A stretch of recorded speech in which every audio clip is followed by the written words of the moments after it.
La jeune fille a aligné son pied avec la chaussure, puis a utilisé un couteau pour marquer ses orteils. Ensuite, elle a appuyé fermement la lame contre la ligne tracée. Finalement, elle a pris un bâton pour frapper et trancher ses orteils. C'était la seule façon de rentrer dans la chaussure du prince et de rivaliser avec sa demi-sœur pour avoir une chance de l'épouser. Pour conquérir le cœur du prince, la mère a dépensé une fortune pour trouver un médecin. Le docteur a immédiatement utilisé d'énormes pinces pour retirer l'appareil dentaire d'Anna. Puis, il a saisi un marteau pour opérer son nez.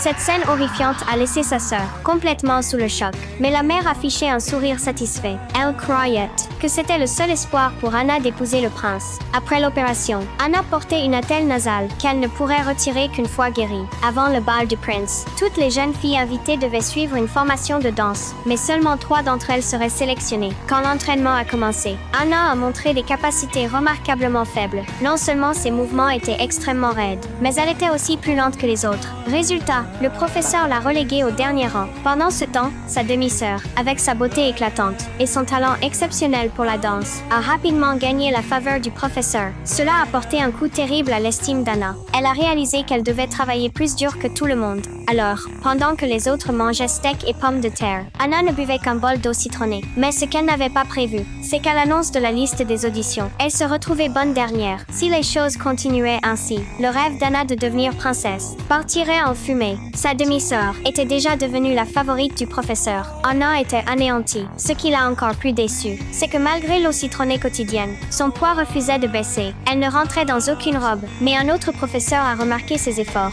et lui a donné une boîte. Le professeur lui a dit que les vers à l'intérieur l'aideraient à maigrir. Anna s'apprêtait à les avaler quand sa sœur l'a arrêtée. Sa sœur pensait qu'elle ne devait pas détruire son corps et qu'elle ne devait pas forcer ce qu'elle ne pouvait avoir. Les deux se sont vite disputés. La sœur s'est préparée à rentrer pour tout raconter à leur mère. Pourtant, après le départ de sa sœur, Anna a décidé d'avaler les vers quand même. Mais elle n'aurait jamais pu imaginer que cette décision allait complètement ruiner